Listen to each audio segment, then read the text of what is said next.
Good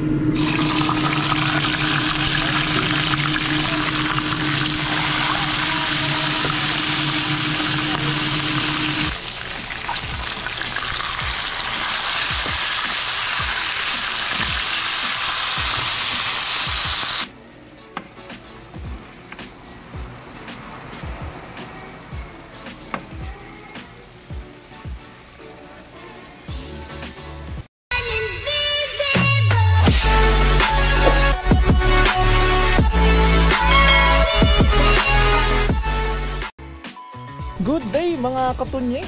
Ayun, welcome back sa ating YouTube channel. At kung ngayon lang pala kayo nakapadpad sa aking YouTube channel, ay inaanyayahan ko kayong i-click ang subscribe at pati na din ang notification bell para ma-update kayo sa mga susunod nating video. At ayun mga katunyeng, so ngayon ay araw ng linggo at kararating lang natin galing nagsimba. At ayun, nagpasalamat tayo. Then ayun mga katunyeng, so hindi tayo nakapangisda ngayon, kaya ang plano ko ay magluluto na lang tayo. Magpo-food trip ulit tayo mga katunyeng dahil sobrang init. At kukuha tayo ng kalabasa ngayon doon sa may likod ng factory doon. Yung alaga din natin doon. So ayun ang lulutuin natin, gagataan natin, tapos lalagyan natin ng talong at saka malunggay, tapos isdang prito. Let's G. At habang naglalakad tayo mga katunyeng, ay meron tayo nakitang isda. Ayun sila, maliliit oh. Wala pa nang zoom in. Ayun sila, tamos. Ayun sila, ang dami oh. Pero mga maliliit na dalag. Nandito sila sa ito yung kanal nila dito sa Taiwan, ay mayroong isda. Dito lang yung ating isa pang alaga. May gundol dito, gundol, papaya. Ayan. Yung bunga niya mga katunyeng. Ayun, ay ko, natupok ko ba? Ayan. Nakapal kasi masyado yung kanyang dahon. Tapos meron pa dito sa gitna. Ayun. Ay, nawala. May bunga to dito eh.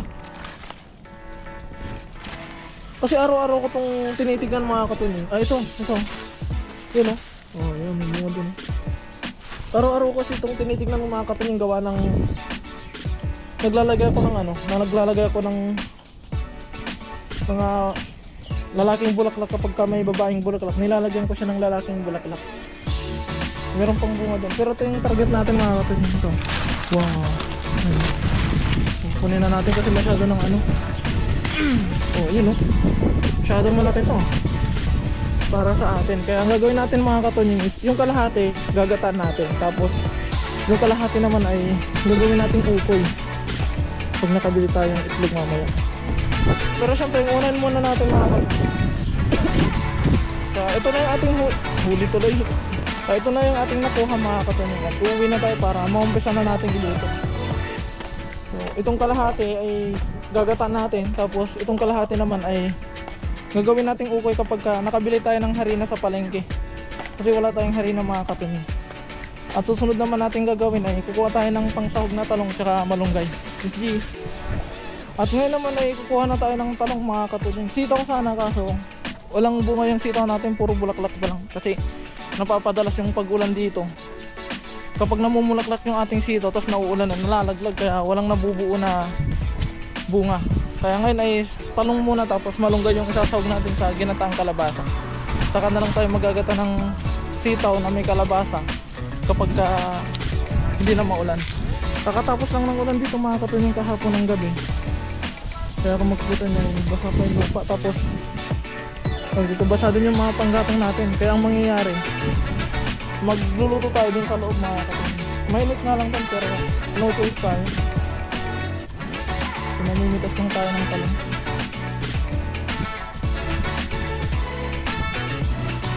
Pati yung talong mga katunyeng, ito na yung binawasan natin ng sanga. Binawasan natin ng sanga. May bunga na ulit, kaso nga lang konti pa. Pero ang daming bulaklak tayo. Ay, naku po. Naku po.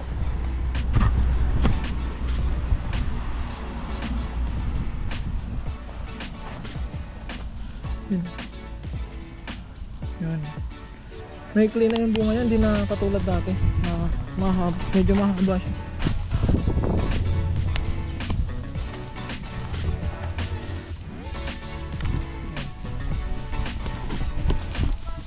So ito na yung ating nakuhang talong. Susunod naman natin mga katunying ay malunggay naman tayo. Para isahang punta sa garden. Yung malunggay pala natin dito ay pinutol yung nandoon. Kaya dito tayo kukuha.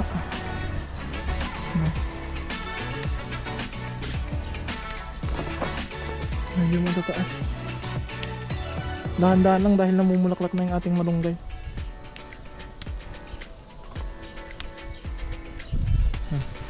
Okay na to mga katunying. Dahil mag-isa lang naman tayong kakain ng ating lulutuin ay konti lang yung kayang-kaya lang nating ubusin. At kung lulutuin ko ngayon tanghali ay kasali na pati hapunan ko. Kaya ayun mga katunying, start na tayo. At ito na nga pala mga katunying ang ating iluluto. Meron tayong kalabasa, tilapia, talong at malunggay.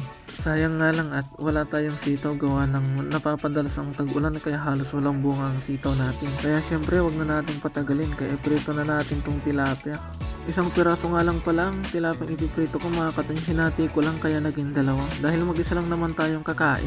Dito kasi sa dorm mga katunying ay kanya-kanyang ulam at kanya-kanyang luto kung anong gusto mong ulamin. Kaya kung gusto mong makatipid ay kailangan magsikap ka talaga. Ganito dito sa abroad, kailangan mong tumayo sa sarili mong paa. Gusto mong kumain at ayaw mong magutom ay talagang kikilos ka para sa sarili mo. Kaya ako ay kung ano-ano nang tinatanim kong gulay at sumasama ko sa pangingisda upang sa ganun ay makatipid tayo kahit papano. Dahil dito sa abroad ay hindi din laging meron. Dumadating din kami sa punto na tinatawag nilang petsa de peligro. Yung tipong malapit na yung sahod ay talagang walang-wala ka na din. Mabuti tayo at kapag dumadating tayo sa puntong yun ay meron tayong gulay at isdang nakakapitan at yun ang pangtawid natin hanggang sa makasahod ulit. Kaya yun, balik na tayo sa ating vlog at napaparami na naman at napapahaba ang aking daldal sa inyo. At pinaghahati-hati ko na yung kalabasa at syempre tatanggalan ko na ng buto yan. Pero syempre hindi lang isa o dalawa yung ating tatanggalin kundi lahat mga katunying. At syempre pagkatapos natin tatanggalan ng buto, ibabalatan naman natin para hindi naman matigas yung balat mga katunying. At syempre lahat yan babalatan natin at wala tayong ititira. At pagkaraan nga ng ilang sandali, inatapos ko na din sa wakas. At doon na tayo sa susunod na step. Syempre hiway lang natin ng maliliit lang mga katunying para hindi din mahirap palambutin at saglitan na yung pagluluto natin. At ito na nga at natapos din kaagad, di ba? Ang bilis lang. At ito na nga lahat. Marami-rami din pala yung kalabasa natin mga katunying. Ayun no, sariwang-sariwa. Fresh from the tree ka. At syempre, susunod naman natin tong talong at tatanggalan natin to ng hawakan. Yung pugnal kung tawagin sa Ilocano, Pangasinan. Siyempre lahat yan mga katunying. At pagkatapos hindi ko na nakuhanan na binalatan kasi naglolo ko yung camera natin sa time na to mga katunying. Bigla-biglang namamatay. At habang naghihiwa tayo ng talong mga katunying, gusto ko lamang i-shout out lahat ng walang sawang sumusuporta sa atin. Laging nanonood sa mga video natin. Kaya big shout out kay Ma'am Agnes Gabrilio. At big shout out din po kay Sir Jesus Ilyasar at kay Ma'am Paz Ilyasar.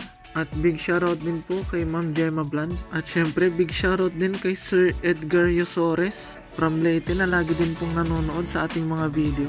At syempre shoutout din sa aking family dyan sa mga Tarang Pangasinan. At syempre hindi mawawala sa listahan ang aking girlfriend na si Hilda Ilumin at sa kanyang family mula kay nanay hanggang kina ate, kuya at mga kapatid. At sa lahat-lahat ng mga sumusuporta sa atin, maraming salamat po.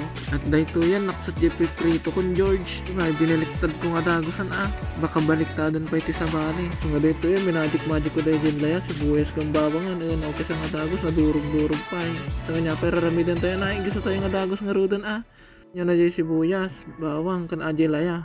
Kalpas ko ngayon tinag-amin, inalat di balaok nga inasar ko nga pinang-prito titilapay sa adyo ti pinang-mekos ko, pinang-torne-tornedo kan insan. Sige, kiwar mo George, hanggang na maksut.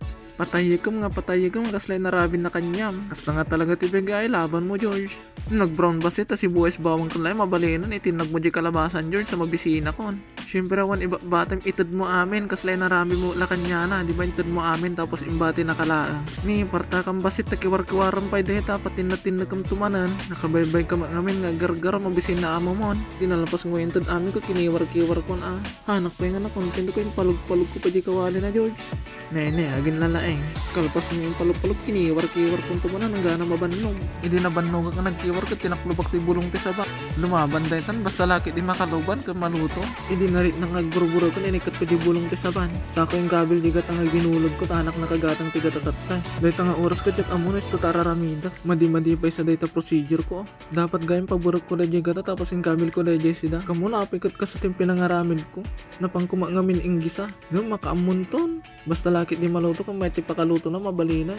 Ilaban ko na arata ako na alangan. Ni kaslamat balat na imas titsura na. Kita aman George. Awan pa'y timpla na dahita. Timpla akpay lang. Ikat tipatis. Awan sukat-sukat. Awan measure. Tansyameter lang tigamit ko dita. Tapos inikak 1,791 nga piraso nga paminta. Kalpas ko nga ikan paminta ko inikak magic sarap nga 73 nga piraso. Tapos yung tulid ko di tilapia. Kalpas ko nga yung tulid ko. Dinigos ko tidigo-tiga ta George. Agi, masan. Sa ako yung kabel di tarong. Dahil iti may nga madingay inaramid ko. Nyodig di tarong. Sa nga nadurog-durog sa di kalabasan. Kat hampay naluto di tarong. Kailangan tayo yas di tarong tap na maluto. Dito ko na-realize nga madingan talaga di procedure ko. Dapat pinagsabi ko di kalabasa kong tarungan. Awan marami na tayo. Better luck next time nga talaga. Ngayon nag-iimas matbalat. Sa mga kinalubakon. Nagpalipas sa lakang timanong minuto. Dahil ito yan. Nilupatak nga dagosan. Siyempre. Nay, ulala, kitaan nyo man, agbur-burot George. Nyampi orahin tayo nga, hantay orahin ti Pasko, prepare din na po, tamangan tayo. Kitaan nyo man lumabanan, So nga tayo, ayaban nyo sudan, tamangan tayo, na kita kakabsat kakarubak ang gagayam, intayon, mangan tayon. Agaw kayo, tinapoy yon. Let's see.